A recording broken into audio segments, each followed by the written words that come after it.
Good morning and welcome to Free Advice Friday. Today I'm here with Elizabeth Stevens, and I am so excited to chat with you all about kind of writing and authorship, but also the topic of sensitivity readers. This is something that wasn't commonly talked about just a few years ago, and now it's being more and more brought to the surface as something that authors should really be aware of. So, Elizabeth, thank you for being with us today. We're really excited to chat with you. Thank you so much for having me, Keri. Super happy to be here. Awesome. Well, first, I want to talk about the fact that you are an author. So you're not coming like you are in the author world. So can you tell us a little bit about your books? Yeah, I write romance of the weird and strange variety. So lots of fantasy, lots of sci-fi, monster men, wild epic battles and epic villains and that kind of thing. But I'm best known for Taken to Viraxia, which is an 11 book sci-fi romance series, Lord of Population, which is as of yet a 3 book um, sci-fi fantasy series, and then my upcoming title is Dark City Omega, and that's coming out at the end of the month. Love it. So you're busy, essentially. It's like you write a lot or something. So I love that. And Yeah. so how did you start writing first, or did you start out as a reader or sensitivity reader first? I started as a writer. I've been writing since I was like little stories since I was 11, and then finally finished one day and thought about actually, what should I do next? And eventually, after lots of twists and turns, ended up in the indie publishing route in the indie publishing world, and that's where I am currently, and just loving it. Yeah, I love that. And did you like, how did you shift from kind of like a reader and an author to a sensitivity reader? Did someone ask you? Is that something that just started coming up? How'd that work? Yeah, that's actually it was a very funny kind of it was kind of a funny story just because I am also a reader, of course, and I am a very I hate to use the word sensitive. I think there's some negative connotation there, but I am highly cognizant of the way Black people are portrayed in fiction in particular. That's the genre that I read and primarily. And so I was reading quite a popular book actually, and there were just some really silly mistakes, like calling someone like a brown sugar hottie or like as hot as a scoop of chocolate. Like just really cringeworthy things. And I wrote a very long, detailed review to which I was not expecting the author to reply to. But she actually sent me an email, like found my website, sent me an email, and asked me if I wouldn't consider sensitivity reading it for her. That was a few years back. And since then, I've kind of opened up my services a little bit more broadly. It's not like necessarily always a fun job, which is why I don't super advertise it very widely, but I'm always happy to do it for authors, especially authors of romance, just because I do think it is so important to avoid mistakes like that so that as a reader I can go into a book and hopefully not have those moments where I'm like, oh gosh, oh gosh, oh gosh, like Right. yeah, that I'm panic before I meet a Black character and how they're going to be yeah, described. yeah, kind of hide from it. And so can you define for us what a sensitivity reader is or does?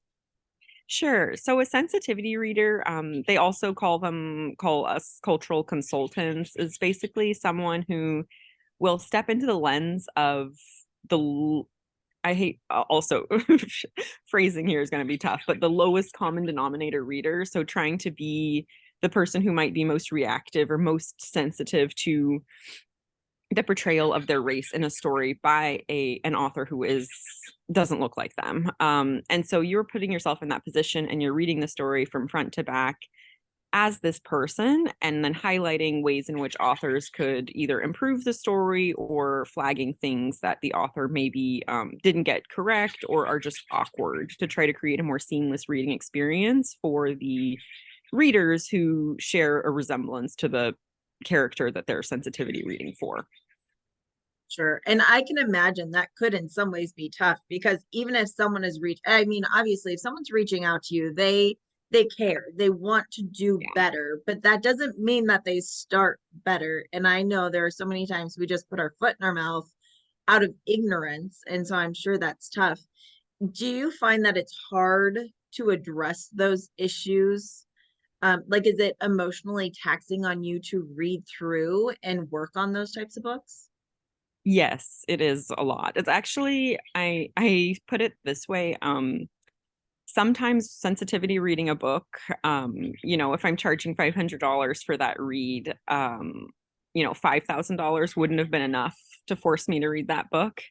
But other times I read books and I almost feel bad charging anyone anything because the book is flawless, and doesn't really need me. I have to really try to poke and prod to find problems, which is not what I'm out here to do. But Right. yeah, so it definitely goes both ways. I think the easiest ones to gloss over are really when folks just need, and sorry, I have to apologize. My 11-month-old is clearly wrestling her father in the background. But I think the most challenging or the easiest books to read are really when I'm just glossing over for appearance stuff. So someone doesn't know how to describe locks properly or like understand like a lock maintenance routine and hasn't written that into their story or wrote it in incorrectly, and then it's really just tidying up, really small cultural nuances. But then the other ones that are larger, I think that are harder to explain to the authors that commission them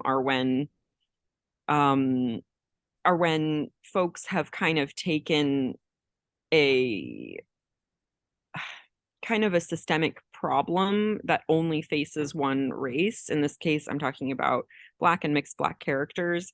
And for me, that flirts with a very dangerous line because you are, as an author, profiting from that if you're writing it. So it gets a little tricky. I mean, I can give an example. Just I read a book where like a Black character, this is like a rom-com where a Black character was stopped by a police officer and the police officer like reached for his weapon. And like for me, that's just not an acceptable thing to read in a rom-com because it's highly triggering and, for me, problematic that just the way that it was described, portrayed, and also to a certain extent the fact that the author was not a Black person writing that scene. And that was really a tough thing to try to explain to that author. And in the end, I think she went ahead with the book the way that she had written it. And that's the author's prerogative. You hire a sensitivity reader, they make you suggestions, and that's all that you can do is you take the ones that you think are relevant and then you have to discard the rest. Right. So it goes deeper than you said, just like appearance of how to describe the hair or skin color or things like that. It goes deeper into the roots of systemic things and things that, as you said, in this instance, it's something that does happen, but because it was portrayed in a rom-com or a comedy scene, like that's not appropriate. So sometimes it's not that writing about certain things is always wrong, but the way we write about it and the heart and the feeling behind it, if I'm not understanding correct. Yeah, my rule, I'm a huge advocate. I think that people should be writing diverse characters in all of their books. I think it's so important. But I think my general rule is that we shouldn't be profiting from another social group's pain. And so that's kind of where I try to make sure, try to make that clear. So if yeah, it's hard to nuance, but that's kind Right. of my line. Yeah. Yeah, that makes sense. And do you like, so when we think of sensitivity readers, usually like it's just this broad label, but do you feel like sensitivity readers are best suited to certain books? Like, do you read all books for sensitivity reading, like sensitivity topics, or do you have specific topics that you specialize in? No, no, and that's actually a very common misconception is that sensitivity readers are professionals in general. So I've been asked to sensitivity read books for like gay men and for like transgender people, and I'm like, I don't have that lived experience, so I can't sensitivity read that. A sensitivity reader really can be so nuanced. As I tried to actually refer an author friend of mine who had asked me to sensitivity read for a Mexican character to a friend of mine, and she said that she wouldn't do it because she was Puerto Rican. And it can really be that nuance. And actually, this friend of mine had sensitivity read one of my books and helped me because I had used some Spanish slang that I thought was accurate and that actually was not at all relevant to the to the Right. Mexican character that I'd written in. Um, so yeah, it can really be very, very nuanced. I think there are other people who might be other sensitivity readers who can go like slightly out of their scope um of like whatever their own lived experiences, and those I'd say are probably the few that I've seen and met that do it professionally like full time. But my honest suggestion and what I prefer to use are folks that read within your genre. I think that that is really important because the way that a character is portrayed in a rom-com is going to be very different than the way they're portrayed in like I don't know, a women's fiction or, you know, a thriller mystery, you know, so that's going to be really important. And then trying to get someone with your lived experience and who's obviously willing to do the work for payment. I don't believe this is free labor. It can be kind of challenging. So Right, right. And so it really seems like, let's say we have a diverse set of characters that maybe has different people of color. We've got a gay man. We've got different characters in here that maybe I personally don't understand. So you think in that case, there should probably be a sensitivity reader for each of those different characters that I haven't had lived experience, or sometimes not always. I actually, if you're writing genre fiction for which the race of the character is really a tertiary detail, I don't necessarily think you need a sensitivity reader. So if I write like high stakes, like post-apocalyptic dystopian alien romance, and if my character is, you know, Latina, I won't necessarily get a sensitivity reader for her, only because very little of her cultural heritage is actually displayed in the book because she's just like everybody else fighting for her life. So it's really just about getting the character descriptions right, for which I have like some kind of just like list of just basics, and if you can manage those then you're pretty okay.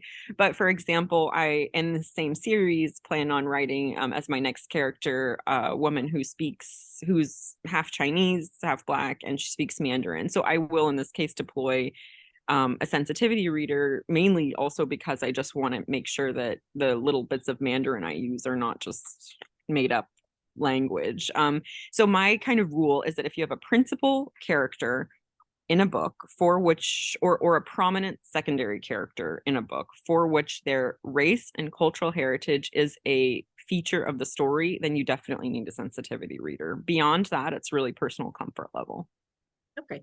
And I think in some cases it may be, as you said, if it's not, if it's your first, if you're your first try going out and writing a more diverse character set, then you may not be as comfortable right away, especially with even if they're not your main characters. But as you write more and more, I imagine that will become more second nature as you kind of do your own research and respect those cultures and those characters as you would, you know, with anything, hopefully that you research for a book.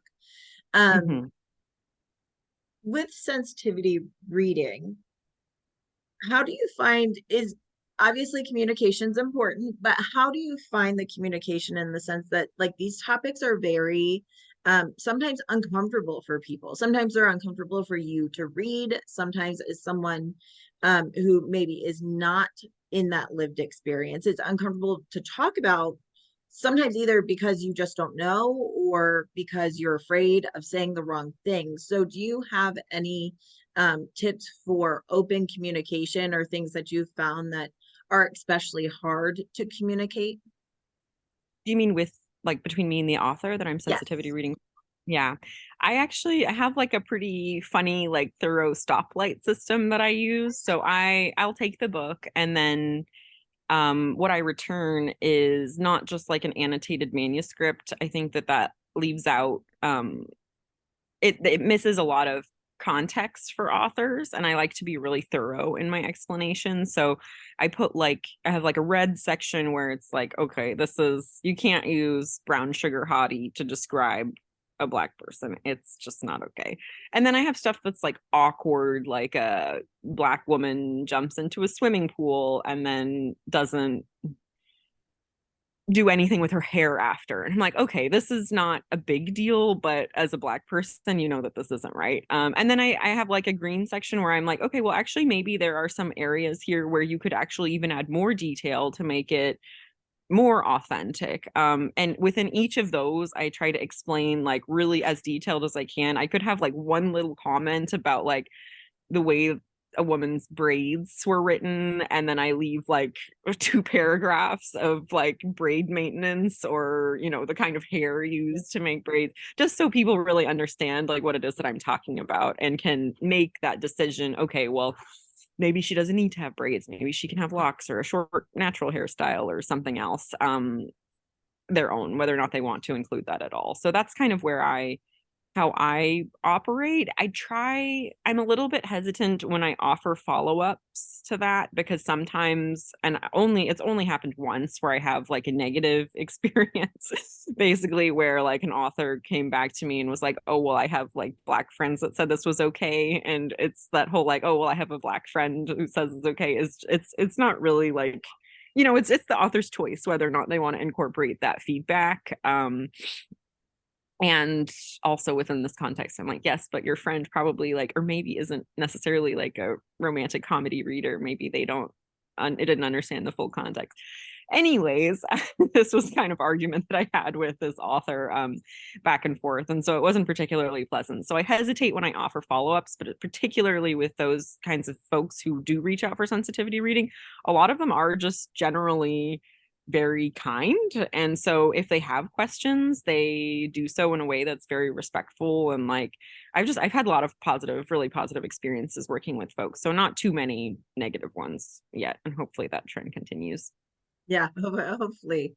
And I do think that's funny that well, my friend said, well, you're a person, so you're reading as a sensitivity reader, but there are certainly different feelings from different people. So I think just as with an editor, there are facts and then there are opinions, and sometimes it's an opinion and it's like, okay, great. If you don't want to keep it, don't keep it. But you asked me for my opinion and Yeah, here it is.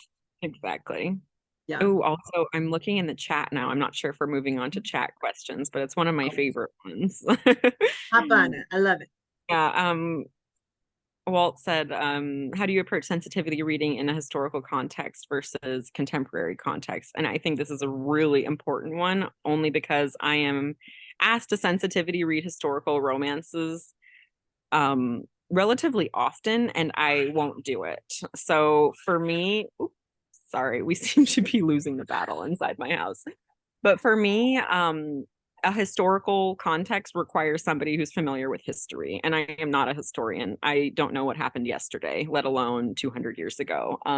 So when sensitivity reading historical romance books, I will only do so for the Bridgertonization of Yeah. books. For those that don't know what I'm talking about, Bridgerton, in effect, did a sort of like very minor rewrite to history that enabled a completely and totally diverse world to be possible. And they explained it just by saying one king married a Black woman and then it changed the course of history forever. And because that was not at all a part of the story that any of us cared about, we were all invested in the couple, it didn't matter. So we were able to just move on from that and totally fine. So I'm able to look at those stories that have this sort of like fictionalized lens, that essentially makes it a contemporary romance, just period themed. But within the context of like actual historical romances that attempt to actually stick to historical fact, I can't. I mean, I can't help you. I don't know. I don't know what the context was back then for folks like that. I've read some stories that kind of strike in between, but it's my personal opinion that you need to really choose one or the other. A hybrid approach doesn't tend to work generally for historical romances or historical fiction. Right. Yeah, I agree. And having worked on a Civil War historical fiction series, I think you really have to be careful of adopting the times while still realizing that we're reading it today. And I think Hmm. that's really important, is that we're still reading it today. And there are just some lines you just don't cross, Yes. in my opinion. Yeah. I would. And I've had that chat. We're like, nope, we're just not going there. I know it's historically accurate, just no. And I think that's really important too, to realize that there are some things that we just don't We just don't have the right to say today, even in a historical context, in my Yeah, opinion. I would definitely second that. Even some things I actually was I wasn't even sensitivity reading this book, but an author friend of mine had written a book that was a fictionalized, so this Bridgertonized historical romance, but where the main female protagonist was in a like arranged marriage purchased kind of situation with a male, which is very, that's common in dark romances, that's common, but she was black and he was white, and just within that time period, like it wasn't okay. If it had been in 2023, go ahead, but just specifically because it was a period romance set in that Civil War era, I was like, dude, can't do this. Right. Super awkward. There's just Yeah. exactly. And there are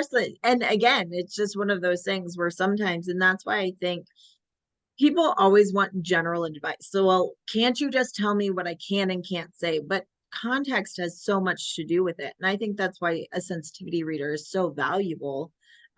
Because it's, of course, I can go look and Google the general rules, and hopefully I have a little bit of common sense, not much, but at least a little bit.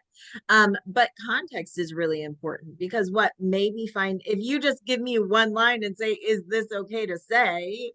Sure, but if it's in the context, it may not be. And so I think we have to be very careful of thinking that, well, I checked this line or I checked this trope or whatever it is, and make sure beyond that, the context is out there. Mhm. Um, how long does it typically take you to do a sensitivity read? I tend to try to read sensitivity read within my genre. I've strayed from it a few times, especially when friends ask for help. But within my genre, I read really quickly, so I can turn around like a packet within 2 weeks at the fastest. Yeah, barring any, life or publishing obstacles that may stand in my way.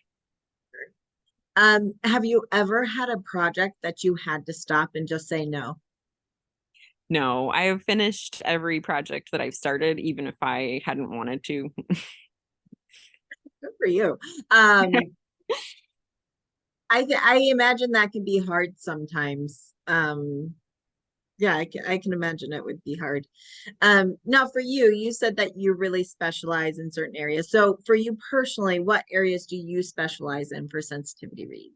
Yeah, so I really only sensitivity read for black and mixed black characters. And I generally tend to stick to fiction, as mentioned. I have done a nonfiction project before, which was actually really fun, but yeah, generally I tend to stick to romance genre fiction just because it is what I'm reading already. But And if yeah. someone, let's say someone decides that they need a sensitivity reader, where do you find sensitivity readers? Like, what's your best advice for finding, not only finding someone who says they're a sensitivity reader, but like legitimate sensitivity readers? Yeah, that's also a tough one. So if you are an established author with a fan base that can be however many people you have, my favorite tool is actually the people who read your books already. So reaching out to your cohort and asking if anybody, identifies with a particular character and would be willing to do a paid sensitivity reading project for you. Of course, that's tricky because if you get to into the situation, well, like how professionally is this person going to do this job? And so if you are looking for someone like a little bit more professional, you obviously can reach out, and referrals have tended to be the best method I've seen so far. And Writer Threads. Writer Threads is a website, and they do a really sorry, not Writer Threads. It's called Writing in Color. Confusing the two. It's called Writing in Color, and Writing in Color does a fantastic job of giving tons of feedback and tons of information and resources for authors looking to write diverse characters. And there's always own voices people on that site who are, telling you how to describe Asian eyes, which the answer is don't, or how to describe, black skin, and how to describe certain Latin. Yeah, so it's a great place for resources, and I'm pretty sure they have a database of sensitivity readers as well within. Yeah, writing with color. There we Yeah, go. writing with color. Yeah, and it's got like a bunch of like just information, um, frequently asked questions and all of that good stuff. So it's a great resource. Mhm. Perfect. Yeah. Also looking at the comments again, do you think the classics should be rewritten through the eyes of a sensitivity reader? Um, Maybe it's not a PC opinion, but I'd say no. I think that the way that they're written and the context in which they're written is also important. I mean, I still read PG Wodehouse, and that man cannot be considered a sensitive writer to anybody. But I still enjoy it because you read it within like through that lens. And so I think that if you are, a person who's LGBTQIA plus, a person of color, and you're gonna read a classic, you do it with, you do it with that in mind, and you make the decision of whether or not you're gonna read that classic, um, with knowing what you know about that author and the time period. So my personal opinion would be no. It's different when you're reading a book today. That same argument can't be applied, right? Because you go in, you want to read a contemporary romance about you, and you don't want to be seen, being accosted by a police officer at a stoplight, or kind of awkwardly dehumanized in descriptions of your skin tone.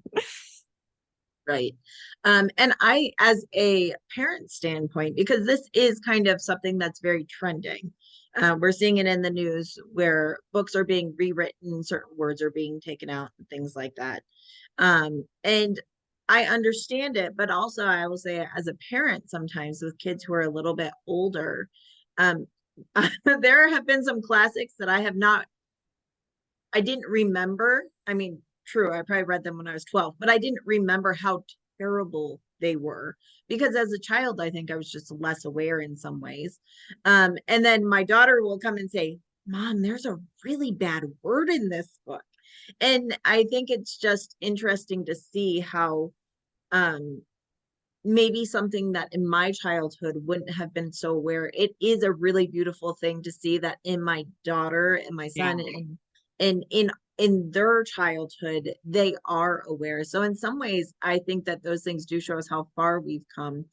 Still a long way to go, but really it is in some ways a very interesting measuring stick, if you will, of our awareness as a society.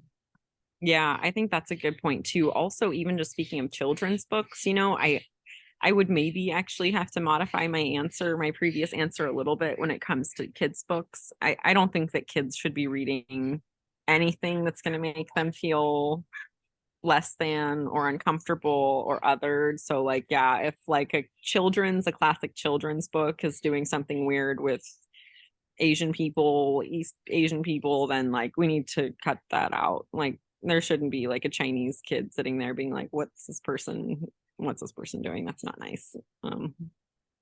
And I'm also looking at the Q&A here. How do you deal with someone trying to write a racist character and the dialogue within without offending anyone and knowing this is a character flaw? I haven't come across this actually in my sensitivity reading history. No worries about the misspelling. I haven't come across this myself in my own work as a sensitivity reader. And actually, interestingly, I actually have written racist characters before, but in the context of sci-fi romance. So I extrapolate a lot of like real world problems to this Afro-futuristic crazy world that I've invented. And so it would be hard for me to say exactly. I imagine that there's certain language you shouldn't use in a book, period. You can obviously insinuate to what a character's saying without using violent language directly, which would probably be the choice that I would make if I were writing such a character into a book. And then obviously making it clear that that is a character who is not viewed favorably by the author, and the characters surrounding him would be I guess where I would go from there. Right. I think that And falls into a little bit of what I said of there's just some lines you don't cross. You can insinuate, you can make a character vile, you can insinuate that they're hateful and terrible, but there are some things that you just don't cross. And again, in my opinion, and I think that's where you have to be really careful, is that you can show hate and you can show ignorance without having to put that ignorance explicitly into your book. Yeah, exactly. And what do I charge? I for like short books, I think under 50,000 words, it's something like 250 or 300. And then for things like mega giant books, like over 110,000 words, I charge like 550. It's all on my website. I'm sorry, I can't quite remember the rates. But I charge per page, and rates for me don't vary except based on page length. I don't know what other sensitivity readers charge though. I was charging actually quite a bit less just because I think it's such important work, and then had like a couple triggering relatively triggering reads, so I upped my rates. And actually I have, like a couple of these books that I read that were so easy to read, and the authors just did such a fabulous job. I actually charged them less because I felt kind of bad. I was like, this was just really kind of fun for me. I didn't have to do much. Yeah. And I having worked with multiple sensitivity readers, I do think that rates vary widely. As you said, someone who maybe like that's their full-time job, or they have a company doing that, maybe charges a little bit more. But I have found in my experience, a lot of sensitivity readers do temper what they charge because they do feel it's important. They do want characters to be well represented. And I think your rates are very reasonable based on, so, and like you said, I think sometimes you don't know what you're getting into. You set a rate and then sometimes it's just harder to handle certain things and you don't really know what's coming in. Which, speaking of, when someone asks you to sensitivity read, do you ask them specific questions to try to find out if they do have any certain triggers in their books? Oh, I actually don't do that as much. I actually tend to like knowing as little about the context of the book as possible, just because I like to go in as I would as just a, naive reader just plunging into a new world, and I want to read from that context. So that way I'm not actively like searching, like waiting for that scene, because I find that when I do that, I tend to ignore or perhaps miss other things that I might have caught otherwise, and don't want that to happen. And then, in the other sense as well, an author may think something was like, confusingly written, but I don't find a problem with it. So yeah, I've even brushed over something, and then an author was like, oh, you didn't think this was a problem, and I reread it and I say, actually, I didn't think that was a problem at all. It made total sense in the context of the story. So that I tend to not like knowing that, but I do ask a lot of questions beforehand about, word count, genre, especially when it comes to the folks who ask me to do historical. I had like a 5 email back and forth exchange with a woman just to get really down to the nitty gritty of like how exactly she built her world, because I was not going to do it if it was based on reality. And so yeah, I tend to ask those kinds of questions, but not others. Not others. And do you ever, let's say I have a character, but it's only in chapter 5, or they are only in chapter 5. Like, do you ever just read that chapter, or do you always ask for the full work? Yeah, I won't just read one chapter. I think someone asked to send just 10 pages. If it's like the first 10 pages or the first chapter, and you just want to know if like the setup is right, maybe it could be an example where I would do so. But if it's a chapter in the middle or near the end and I'm missing all of the context around it, then I can't really read it. So I don't know. Yeah, I wouldn't know what I was looking for. Yeah, that makes a lot of sense. What are the most common? I know that you specialize in kind of Black and mixed Black characters. What are the most common mistakes or inappropriate descriptions or things that you see that like it's just everyone should be aware of these?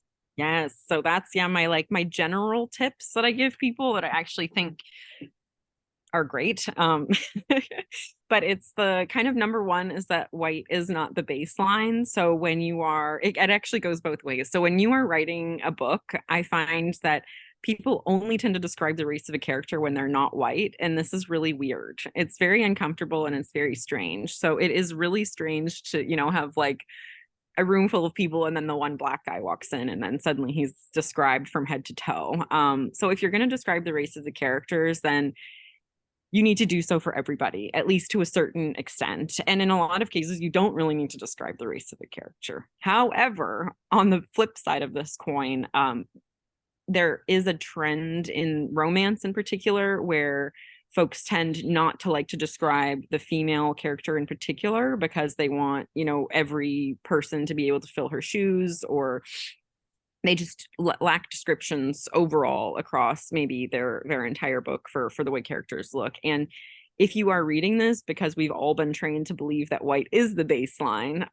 you will probably read these characters as white. So if you do want to have a diverse world and a diverse setup, then you need to make sure that you're doing some kind of a minimal job of describing everybody and the way everybody looks. So that's kind of my first tip. My second tip is just don't ever use food descriptors to describe anybody.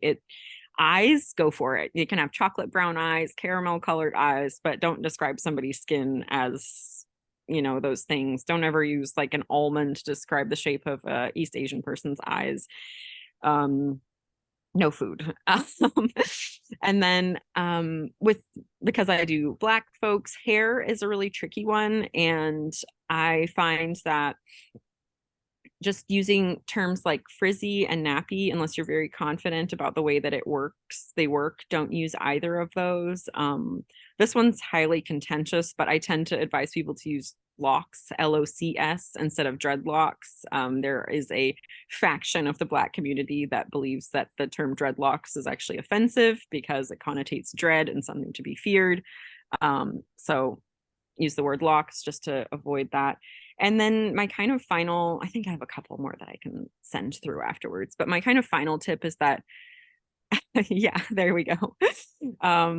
My final tip is really that less is always more. So if the cultural background of the person is not a huge play in the book that you're writing, particularly within fiction, then you don't need to over describe. I've sensitivity read projects where somebody was really trying to get the hair care routine right. And so they spent like 2.5 pages on this poor woman washing her hair, and it was all wrong. It was totally out of order, but it was also just really unnecessary. So like she can just go and wash her hair and like put it in a wrap and go to bed, or like however it is that she does her business. But yeah, less is always more. So we don't need to be over described. Right. Yeah. And I've seen that, and someone attempting to be like so inclusive, they like go to the other extreme where you're like, yeah, but yeah, not quite as much. And we do have a verification question. Locks is LOCS, not LOKS. Are there any books that you oh, I won't do that one. I won't throw anyone under the bus. Are there any popular books you wish had been sensitively read? But I won't do that one. I'll be nice. Yeah, I can't answer that No, one. don't do that. Is there a way that people can learn more about how to write inclusively? I know you shared the Writing with Color website, which I love, but what other ways can authors educate themselves for different communities, cultures? Like, what advice do you have for, learning authentically? The best way imaginable is to read own voices writing within that genre, the genre in which you're hoping to write in, or that you want to have potentially a project sensitivity read in. But it's actually something that I'm really trying to do more of. I find that a lot of the books I read are only by white people or black people, and I don't get a lot of anything else. And so I'm really trying to expand my own reading scope. I'd love to read more own voices like sapphic and gay romance, and I'd love to read anything by a trans person. I'd love to read more Yeah, I mean, I don't think I've read one single, I think I've read one single book by someone from Southeast Asia. It's really, yeah, it's not easy because they're not advertised to us. And I think another one of the great ways to get involved in these kinds of communities is to, I mean, if you're on TikTok or Instagram, really like go to the hashtags like Black Bookstagram or Black Book Talk, and follow, folks that look interesting within those genres, because I know that in, Black Book Talk and Black Books to communities, we talk a lot about like what we like to see on a page, what we don't like to see. Some folks are, really like readers that call out problematic authors and like highlight what they did wrong. And Mhm. it's a great way for me to learn too, like what folks Right, like to read and don't. right. And you mentioned own voices. Can you define that for us? Yeah, sorry. I really mean books written by folks, books with principal characters who look like the authors. That's what I mean. I think that's correct. Yeah, Yeah. but I'm an own voices Black author. A lot of my books have prominent main Black female characters in the context of my books, and so I really try to find folks who are from that group writing about that group, even when that's not the point of the story, right? Like my books are not about the Black experience; they're about people surviving the apocalypse or space. But it is really helpful just because you get a sense of how that person describes themselves and you can emulate it. Right. Well, and to just get a realistic, I think some of us have this idea that, like, oh, we understand or we see this culture or this group and we think that we know, but we typically don't. I mean, typically our own education is our downfall because many times we don't know, or we haven't experienced those things. So um just having that whole experience and seeing from different viewpoints, I think is really important. Publishing and authors, gosh, even 10 years ago, but we'll go further, 20, 30 years, it was mostly white men that were writing, and there were some women, but it was a very narrow viewpoint. And so since we tend to educate ourselves through reading, our education was really narrow. And like you said, it's not something that's always advertised. Like sometimes, yes, I'll go into my library and there will be,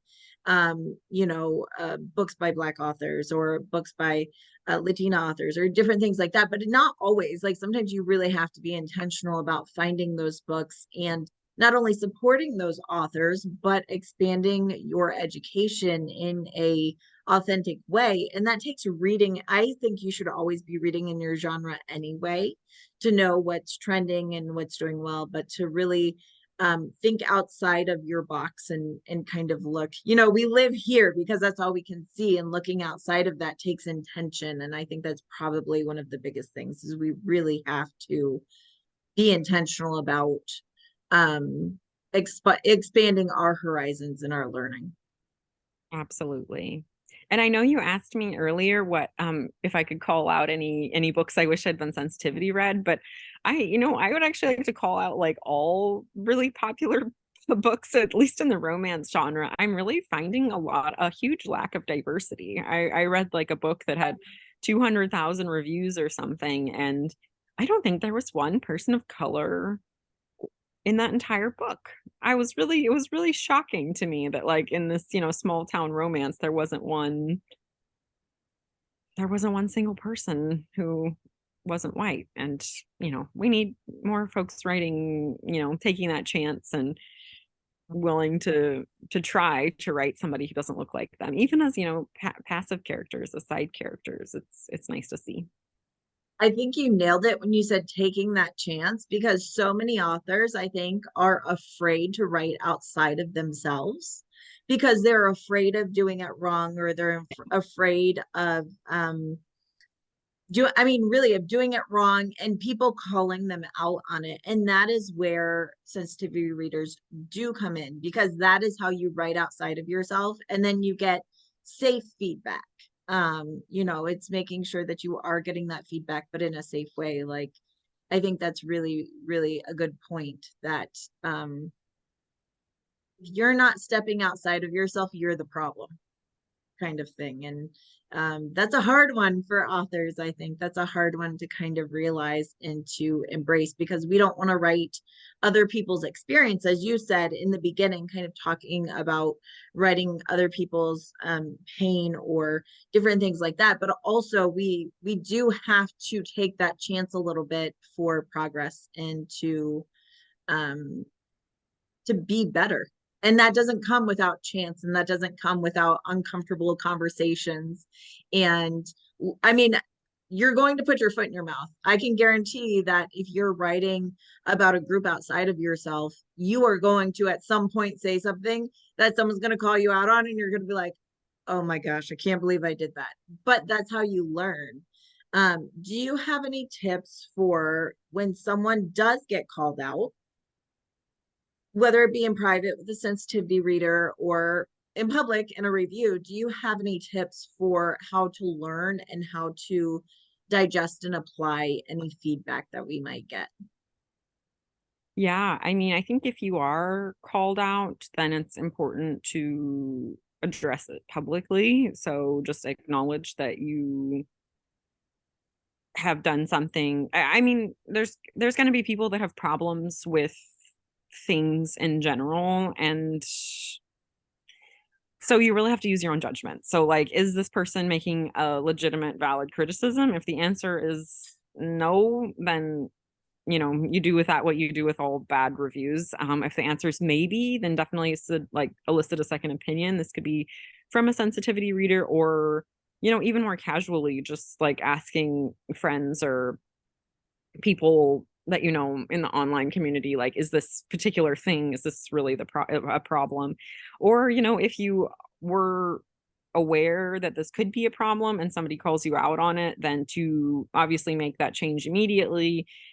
Do your research, get a sensitivity reader if that's something that you feel like you need to do. I think like a great example of this was recently, actually, one of my author friends, Anna Fury. She writes also kind of this dark dystopian genre, Omegaverse stuff. And she had just like as a random mention in one of her books, like I don't even think you're like supposed to say it out loud, but she had like a Wendigo featured as like a character, a monster in one of her books. And a couple folks had written to her directly telling her that this was like wildly inappropriate. And after doing some research, she realized that it was wildly inappropriate, and that this is actually like a very evil entity for a lot of Native American cultures, and that it doesn't have like a corporal depiction, and that it shouldn't have a corporal depiction, particularly not in this context. And she actually, removed that character completely. It wasn't relevant to the story, and then like issued an apology kind of explaining why, what had happened and how she came to that decision. And I thought it was like really well, like overall just like very well managed. I mean, simpler fixes, a lot of the authors that I work with, they just remove that line from even an already published book, and then Oh no. Elizabeth did say that her charging cord was dying a little bit. So we'll see if she joins us back. But I think to just kind of go on with that, usually fixes are easier than we think. We often think that if we have an issue that has to be changed, we think that we have to do the huge rewrites. And sometimes it's as simple as Elizabeth was saying, just removing a line. And if it doesn't change your story, why not? Why are we fighting that? So I think that's really important. I'm not sure if Elizabeth will be able to jump back on, because I know she was trying to find a power cord and couldn't. So you guys, I just want you to know that Elizabeth, you can find her online. She's fabulous. Lots of TikTok videos and things on sensitivity reading and books and authors. And you can find her at booksbyelizabeth.com. So you can find that. You can reach out for sensitivity reading and also just support her. She's got a new book coming out, so that's fun. And this is an important topic for many of us, especially white people. I'll be honest and frank, it's uncomfortable, because we learn, or we know how much we don't know, and it's uncomfortable sometimes. It's learning and it's stretching, but I think it's really important. And I think that we have to do this. We have to we have to have these conversations. We have to know better. We have to do better. And it all starts with, finding safe spaces to have these conversations. And it starts with um not only having the uncomfortable conversations, but really looking at ourselves and looking where we can do better. So thank you everyone for being here. Thank you for the thoughtful input from those who have been inputting their own experience, and for the curiosity and the questions of those who want to do better, to write better characters. I really just, I appreciate not only your being here, but your vulnerability with Elizabeth and I appreciate this conversation. So thank you for being here. Thank you for being a part of being better, which again, I think is so important. Make sure you find Elizabeth online, reach out to her. We will be back next Friday. Next Friday will be a normal Free Advice Friday, just me here, but we have so much to talk about next Friday, you guys, and lots of AI stuff happening. Amazon now requiring that. Like, she did come back. We were just talking about you, but in all the best ways. You are on mute, I'm just so so you know. sorry about that. Yeah. Oh, I it's all good. the end of the hour, but it looks like my computer crapped out on me there. So plugs back. It's all good. It's all good. I was just saying that I appreciate your openness and your honesty in having these tough conversations, because we need them and they're uncomfortable sometimes, but I really appreciate that you took the time to talk to me and talk to us. So thank you very much. Everyone wants to obviously be in touch with you, and I was talking about you're very active on TikTok and Instagram. But is there anything else we should know about you, where to find you, anything like that? No, no. TikTok, Instagram, those are the places. You can always send me an email if you ever need like I try to like keep a collection of referrals available. It's probably lost somewhere in the ether, but yeah, I'm happy to also just like use my own social channels to reach out in case anybody needs a sensitivity reader and I'm not able to assist, because I do think it's really important work. I'm always on the hunt for good folks to review my books as well. So yeah, we gotta just work together. Yeah, I love it. Well, thank you so much. And we have some questions on, we know your website is booksbyelizabeth.com, but what is your handle on like Instagram, TikTok, all the good stuff? It's mostly just either E. Stevens author or Elizabeth Stevens author. I think those are correct. You should find me. My face is all over there, so you'll recognize me. It is. And also it's all connected to your website as well. So Yes. fantastic. Thank you. Thank you. Thank you. We appreciate you. And we'll see everybody else next week. Same time, same place, 10 a.m. Eastern. Thanks, I really everybody. appreciate you guys having me and for listening and for having enthusiasm about writing diverse characters into your books. And I just always have to say, like, my opinion is really just one opinion. Other folks, other sensitivity readers will have other ideas, but we just gotta find a place to start because I'm trying to make more diverse worlds too. Love it. Well, thank you so much, everybody. Have a great weekend. We'll see you next week. Bye bye. Bye. Thanks again.